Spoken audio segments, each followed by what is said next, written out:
다 함께 사도신경으로 우리의 신앙을 고백합니다. 전능하사 천지를 만드신 하나님 아버지를 내가 믿사오며 그 외아들 우리 주 예수 그리스도를 믿사오니 이는 성령으로 잉태하사 동정녀 마리아에게 나시고 본디오 빌라도에게 고난을 받으사 십자가에 못 박혀 죽으시고 장사한 지 사흘 만에 죽은 자 가운데서 다시 살아나시며 하늘에 오르사 전능하신 하나님 우편에 앉아 계시다가 저리로서 산자와 죽은 자를 심판하러 오시리라. 성령을 믿사오며 거룩한 공예와 성도가 서로 교통하는 것과 죄를 사하여 주시는 것과 몸이 다시 사는 것과 영원히 사는 것을 믿사옵나이다. 아멘. 함께 찬송 194장 불꽃과 같은 주 예수 하나님께 영광 올려드리겠습니다.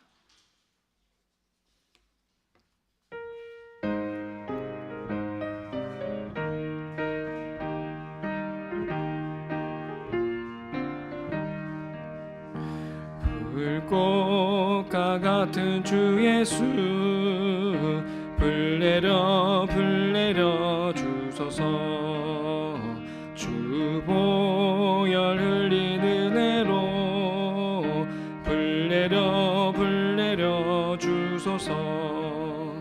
중언야 믿고 비오니 내 중심 돌아보시사 모순절에 내리 성령 불내려 주소서. 내 간구 들으시는 주 불내려 주소서. 주 뜻과 같이 살도록 불내려 주소서. 내 죄 다 태워주시고 내 마음 새롭게 하며 그 크신 영광 위하여 불내려 주소서. 불길과 같은 주 성령 불내려 주소서. 주 거룩하신 뜻대로 불내려 주소서. 나 항상 선을 행하고 정결하게 살아가며 주 안에 승리 위하여 불내려 주소서. 내 약한 심령 강하게 불내려 주소서. 이 세상 구원이하여 불내려 주소서. 주 제단 앞에 엎드려 내 모든 것들이오니 이 제물 받아주시고 불내려 주소서. 아멘. 오늘 우리 주 하나님의 말씀은 여호수아 9장 11절에서 15절까지 말씀입니다. 여호수아기 9장 11절에서 15절까지 말씀입니다. 네, 함께 하나님 말씀을 읽습니다. 그래서 우리 땅에 살고 있는 장로들과 모든 주민이 우리를 이리로 보냈습니다.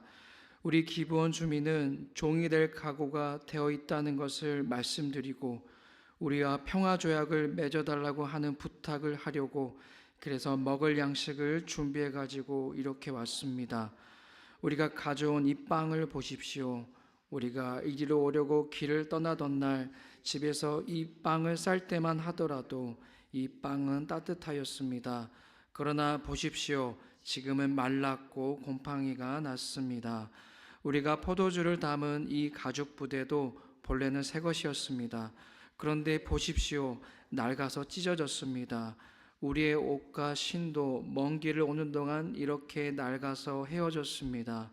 이스라엘 사람들은 어떻게 해야 할지를 주님께 묻지도 않은 채 그들이 가져온 양식을 넘겨받았다. 여호수아는 그들과 화친하여 그들을 살려준다는 조약을 맺고 회중의 지도자들은 그 조약을 지키기로 엄숙히 맹세하였다. 아멘. 우리가 인생에 대해서 말할 때 흔히도 이렇게 말합니다. 인생은 선택의 연속이다. 네, 인생은 선택의 연속이다.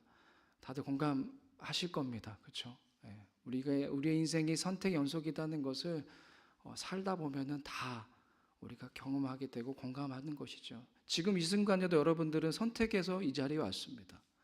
잠을 선택할 수 있었어요. 네, 얼마나 또 아침잠이 좋습니까? 새벽잠이. 잠을 선택하기보다 여러분들은 기도하기 위해 이 새벽 기도회를 선택을 했죠. 작은 일이든 큰 일이든 우리 인생은 선택해야만 하는 인생이고 또 우리는 선택해야만 하는 존재입니다. 그런데 여기서 중요한 것은 선택의 기준이 무엇이냐는 것이죠. 내가 무언가를 선택하는 데 있어서 어떤 기준으로 선택하느냐는 것입니다. 어떤 사람들은 자신의 지혜와 지식을 기준으로 선택할 거예요. 또 어떤 사람들은 전문가의 조언을 통하여서 선택을 하기도 할 것입니다. 하지만 우리가 기억해야 할 것은 인간의 지혜는 한계가 있다는 것입니다. 우리는 누구보다 다 자신만의 편견과 선입관을 가지고 있어요. 뿐만 아니라 사물의 중심보다는 외모를 보는 경향이 있어서 정확하고 올바른 선택을 하기가 어렵습니다. 그러한 이유로 성경은 이렇게 말해요. 잠언서 16장 25절 말씀에 보면은 사람의 눈에는 바른 길 같이 보이나 마침내는 죽음에 이르는 길이 있다라고 말하고 있습니다. 사람이 보기에는 아무리 그럴듯해 보여도, 우리가 보기에는 아무리 좋아 보여도 결국에는 사망의 길을 가는 경우가 있다라는 거예요. 우리 눈이 보기에는 너무나 좋아 보이는 일들이 궁극적으로는 사망의 길로 가는 경우가 있다라는 것을 말씀을 통하여서 우리에게 경고해 주고 있는 것이죠. 따라서 우린 중요한 결정을 내리기 전에, 또 중요한 선택을 하기 전에 누구에게 물어야 되겠습니까? 우리를 지으신 하나님께 물어야 되는 거겠죠. 오직 하나님만이 우리의 중심을 보시며 또 우리의 본질과 우리의 인생의 길을 아실 뿐만 아니라 우리로 하여금 문제를 극복할 길을 열어주실 수 있는 분이시기 때문입니다. 이 사실을 믿으십니까? 성경은 계속해서 우리를 이 진리를 강조하고 있습니다. 오직 하나님만이 우리의 길을 아시고 우리의 본질을 아시고 우리가 헤쳐나갈 길을 보여주시는 분이시다라는 것을 계속해서 성경은 강조해서 보여주고 있습니다. 그래서 모든 문제를 의탁하며 나아갈 것을, 다른 세상적인 것을 의지하는 것이 아니라 문제의 길을 하시는 하나님을 의탁하며 나아갈 것을 성경은 계속해서 우리에게 말씀해 주고 있습니다. 오늘 우리가 함께 읽은 말씀도 이 진리를 우리에게 보여주고 있어요. 우리가 계속해서 요하수아기의 말씀을 읽고 있는데요. 이 요하수아서에서 말하고자 하는 핵심은 전쟁은 여호와께 속한 것이다입니다. 이 요하수아서의 말씀을 통해서 우리는 이 진리를 또 발견하게 돼요. 전쟁은 여호와께 속한 것이다. 이스라엘 백성이 젖과 꿀이 흐르는 그 약속의 땅인 가나안을 차지하기 위해서는 그들에게 필요한 것은 전쟁에서 이길 수 있는 그런 능력이나 무기를 갖추는 것이 아니라 전능하신 하나님을 믿는 그 믿음, 그리고 그 하나님을 믿고 순종하며 나아가기만 하면 되는 거였습니다. 그 믿음이면 충분하다는 것을 하나님께서는 이 요하수아서를 통해서 말씀하고 계십니다. 실제 그 말씀대로 이스라엘 백성이 하나님의 그 전능하심, 자신들의 능력을 의지하는 것이 아니라 하나님의 그 전능하신 능력을 붙들며 나아갔을 때에 어떤 일이 벌어졌습니까? 우리가 앞에서도 읽어왔겠지만 그 난공불락과도 같았던 여리고 성이 무너졌고요. 또 아이 성도 하나님께서 허락해 주셨습니다. 그들의 능력이 아닌 하나님의 능력을 의지했을 때에 얻어진 하나님의 은혜로 말미암은 것입니다. 자, 그런데 이렇게 승리의 기쁨을 미처 맛보기도 전에 이스라엘 백성에게 들려오는 소식이 있었습니다. 우리가 읽진 않았지만은 2절 말씀에 보니까 이렇게 나와 있죠. 함께 모여서 여호수아와 이스라엘에 맞서서 싸우기로 뜻을 모았다라고 기록되어 있어요. 자, 함께 모였다는 것은 누가 모였다는 것입니까? 적들이 모였다는 거예요. 그렇죠? 그러니까 가나안 땅에 있는 그 족속들을 정말 여리고성을 무너뜨리고 아이성을 무너뜨리고 이스라엘 백성은 하나님이 하시는구나, 이 전쟁은 하나님이 하시는구나라는 것을 느끼며 기쁨에 들떠 있었을 때에 들려온 소식이 뭐였냐면은 이 적들이 하나가 되었다는 거예요. 원래 가나안 족속들은 사이가 좋지 않았습니다. 그런데 이들이 경계하게 된 거예요. 위험을 느끼게 된 것입니다. 뭉쳐야겠다라는 생각이 든 것입니다. 그래서 이들은 연합군을 조성하게 되죠. 족속 하나도 벅찬데 이 여러 족속과 싸우는 것은 분명 이스라엘 백성에게도 청천벽력과도 같은 소식이었을 겁니다. 하지만 말씀드렸듯이 전쟁의 본질은 조금도 바뀌지 않습니다. 하나와 싸우든 여러 명이나 싸우든 전쟁의 본질은 바뀌지 않아요. 전쟁은 여호와께 속한 것이기 때문입니다. 이스라엘 백성과 가나안 족속 간의 전쟁이 아니라 하나님이 전쟁이고 하나님께서 이스라엘 백성을 위하여 싸우시기 때문에 전쟁의 본질은 전혀 바뀌지 않습니다. 하나가 싸우든 여러 명이 싸우든 하나님이 싸우시기 때문에 하나님만 믿고 순종하며 나아가기만 하면 되는 것입니다. 진짜 문제는 이스라엘 백성이 얼마만큼 하나님을 믿고 순종하느냐, 이게 진짜 문제였습니다. 견고한 여리고성과 아이성도 하나님께 믿음으로 순종하며 나아갔을 때에 무너졌습니다. 적들이 혼자 오든 연합해서 오든 그건 전혀 문제가 되지 않았어요. 얼마만큼 하나님께 믿음으로 순종하느냐, 이것이 중요한 거였습니다. 아마도 이스라엘 백성들도 이 사실을 알았을 거예요. 여리고성을 통하여서 아이성을 통하여서 분명히 하나님께서 전쟁의 주관자가 되시는구나, 하나님을 의지하면 되는구나 라는 것을 알았을 것입니다. 그런데 이번에는 조금 달랐습니다. 이스라엘 백성을 향한 믿음과 순종의 시험은 엉뚱하게도 이 가나안 연합군에서 탈퇴한 기본 사람들을 통해서 다가왔습니다. 이 가나안 족속에 속해 있던 기본 사람들은 이스라엘 백성이 여리고성을 무너뜨리고 또 아이성까지 함락했다라는 것을 알게 되었습니다. 듣게 되었어요. 그래서 그들은 다른 전략을 세웁니다. 다른 족속들처럼 연합군에 가담하는 것이 아니라 그들은 다른 전략을 세워요. 이스라엘 백성을, 여호수아를 속이기로, 그런 전략을 세웁니다. 어떻게 속이기로 했습니까? 우리가 앞에서 읽어왔지만 마치 먼 나라에서 오랜 시간이 걸려서 온 것처럼 낡은 옷으로 변장을 하지요. 또 낡아서 기운 신발을 신고 또 곰팡이 난 떡을 준비해서 여호수아를 찾아갔습니다. 그리고 자세를 낮추어서 자신들을 종으로 삼아달라고 하면서 이 평화조약 맺을 것을 요청하지요. 우리 11절 말씀을 다시 한번 함께 읽어볼까요? 시작. 그래서 우리 땅에 살고 있는 장로들과 모든 주민이 우리를 이리로 보냈습니다. 우리 기본 주민은 종이 될 각오가 되어 있다는 것을 말씀드리고 우리와 평화조약을 맺어달라고 하는 부탁을 하려고, 그래서 먹을 양식을 준비해 가지고 이렇게 왔습니다. 앞에서도 분명히 읽어오셨겠지만 이렇게 지금 자신들을 위장한 거예요. 자신들이 가나안 족속이라는 것을 알리면은 당연히 저들과의 그런 평화 조약을 맺지 않았을 거라는 것을 알았기 때문에 그들은 마치 가나안에서 저기 먼 나라에서 온 것처럼 그렇게 위장을 했습니다. 꽤 그럴싸한 전략이었어요.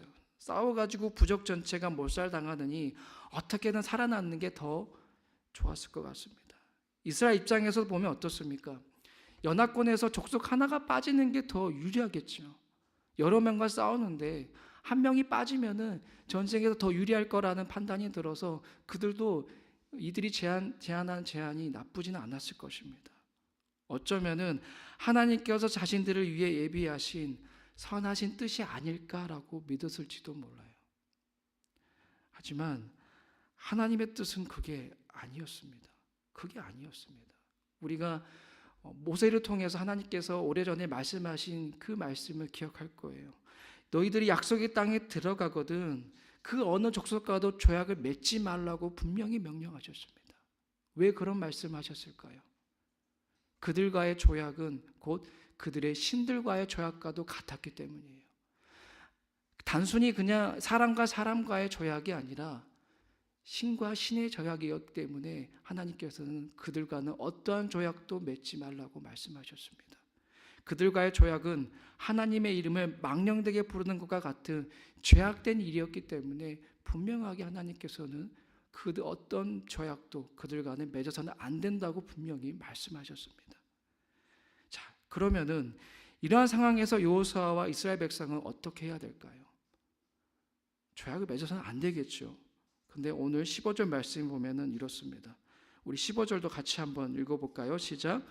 여호수아는 그들과 화친하여 그들을 살려준다는 조약을 맺고 회중의 지도자들은 그 조약을 지키기로 엄숙히 맹세하였다.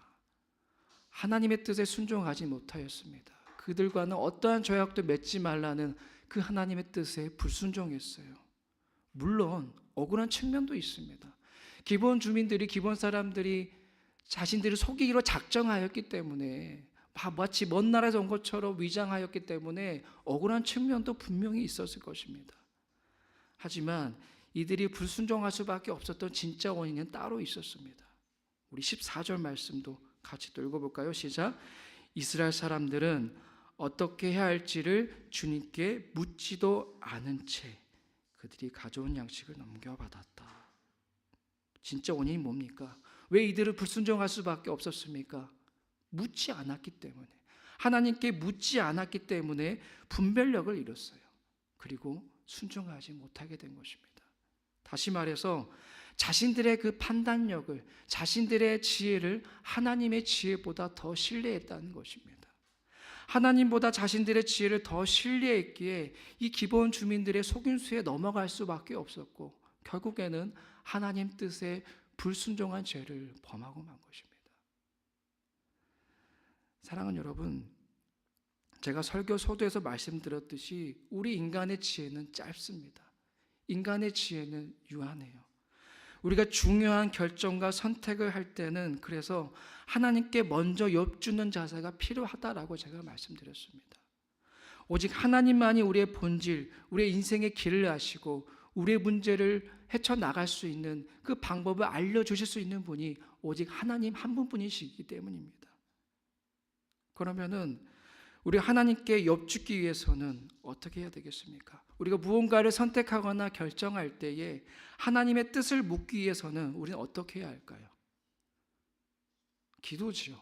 너무나 쉬운 질문입니다. 당연히 기도해야 됩니다.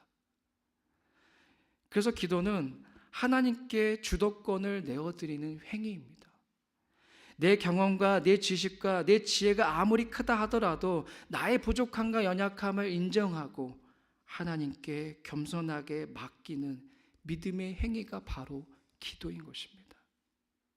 하나님, 제 지혜와 지식 가지고는 아무것도 할 수 없습니다. 저는 부족합니다. 하나님의 도우심이 필요합니다. 하나님을 의지하며 나아가겠습니다 라고 하는 그 믿음의 행위가 바로 기도인 것입니다. 그렇게 하나님께 온전히 의탁하며 맡기는 그 믿음의 행위, 그 기도를 통해서 하나님은 우리에게 말씀해 주세요. 응답해 주십니다. 우리를 궁극적으로 선한 길로 인도해 주시는 것입니다. 오늘 여호수아와 이스라엘 백성은 정말로 중요한 선택을 앞두고 중요한 결정을 해야 되는 그 상황 가운데 묻지 않았습니다.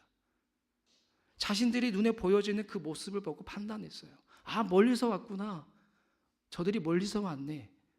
불쌍하구나. 저들과 평화조약을 맺어야겠구나. 자신들의 중심을, 자신들의 생각을 의지했던 것입니다. 그래서 분별력을 잃었고 하나님의 뜻에 순종하지 못한 거예요. 우리가 기도의 중요성은 너무나 잘 알고 있습니다. 여기 있는 우리 모두는 기도가 너무나도 중요하고 그리스도인이라면 반드시 갖춰야 할 믿음의 행위가 기도라는 것은 너무나도 잘 알고 있습니다. 우리가 한국교회가 위기라는 것은 너무나도 잘 알고 있죠. 그 위기 가운데 원인이 기도하지 않아서라는 것도 잘 알고 있어요. 하지만 그렇게도 잘 아는데도 진짜 문제는 정작 기도한 사람이 없다라는 것이 가장 큰 문제입니다. 기도한 사람이 없다라는 것이 가장 큰 문제예요. 하나님은 당신에게 전심으로 진심으로 기도하는 그 한 사람을 찾으신다는 것을 오늘 이 시간 여러분 모두가 기억하시기를 바랍니다. 기도해야 된다는 것은 잘 알고 있지만 기도하지 않는 그 한 사람이 없어서 오늘날 우리 교회가 힘들고 우리 그리스도인들이 어려운 가운데 살아가고 있는 것입니다. 사랑하는 여러분, 무슨 일을 만나든 여러분들이 어떠한 상황에 놓여 있든지 간에 기도의 자리, 또 하나님께 기도하시기를 바랍니다. 내 인생이 나의 것이 아니고 내 인생의 주도권은 하나님께 있습니다. 나의 인생은 하나님의 것입니다라는 것이 그 증거가 바로 기도예요. 기도하지 않고서는 우리가 하나님 앞에 온전히 내 인생을 맡겨드릴 수가 없는 것입니다. 내가 하나님을 진짜로 믿는다는 것, 내 인생의 주인이 하나님이라는 것을 증명할 수 있는 것은 바로 기도뿐입니다. 물론 우리가 기도한다고 해서 항상 좋은 일만 생기는 것은 아니에요. 우리가 어떤 선택을 할 때 기도한다고 해서 항상 하나님의 뜻을 우리가 온전히 이룰 수는 없습니다. 우린 때로는 잘못 구하여서 하나님의 뜻을 온전히 구하지 못하여서 넘어지기도 하고 실패하기도 하고 하나님의 마음을 아프기도 할 때도 있습니다. 하지만 그럼에도 우리가 포기하지 않고 끝까지 선하신 하나님을 신뢰하며 나아갈 때에, 끝까지 우리가 기도의 자리로 나아갔을 때에 우리 선하신 하나님 반드시 당신의 그 선하신 능력으로 우리를 선하신 길로 이끄실 줄로 믿습니다. 그렇기 때문에 우리는 기도해야 되는 것입니다. 우리의 모든 기도를 우리 하나님은 당신의 뜻 가운데 응답하십니다. 이 믿음으로 여러분들은 어떤 일을 만나든 중요한 선택을 할 때에, 중요한 결정을 해야 될 그 순간에 어떠한 상황에서든 여러분들은 먼저 하나님께 기도하며 나아가시기를 주님의 이름으로 축복합니다. 그렇게 하나님 안에 의지하며 나아갈 때에 하나님의 그 선하신 그 능력을 우리 모두가 경험하게 될 줄로 믿습니다. 기도하겠습니다. 하나님, 무슨 일을 만나든 어떠한 상황에 놓여 있든 오늘 주님 기도하라고 말씀하십니다. 기도하지 않고 내 경험, 내 지혜, 내 지식을 의지하며 나아갔을 때에 하나님, 오늘 이스라엘 백성처럼 하나님의 뜻에 불순종하는 죄를 범하고 만다라는 것을 기억하며 하나님, 우리의 주도권을 하나님께 내어드리게 하여 주옵소서. 내 인생을 다스리시는 분은 오직 하나님뿐이시라는 것을 우리가 기도하는 자세로, 기도하는 행위로 하나님께 아버지 드러나게 하여 주옵소서. 주님, 우리 중심을 보신 하나님은 우리의 마음을 아십니다. 우리를 감찰하십니다. 우리의 상황을 아십니다.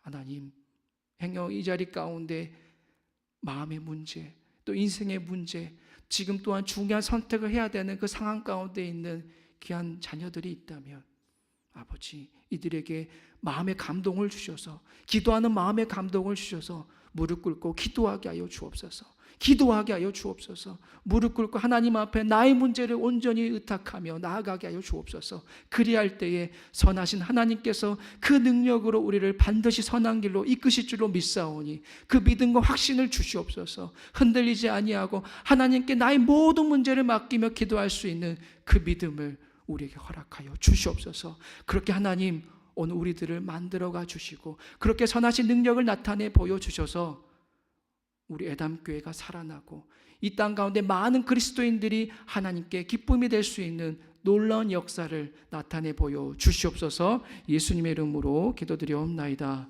아멘. 하늘에 계신 우리 아버지여, 이름이 거룩히 여김을 받으시오며 나라에 임하옵시며 뜻이 하늘에서 이룬 것 같이 땅에서도 이루어지이다.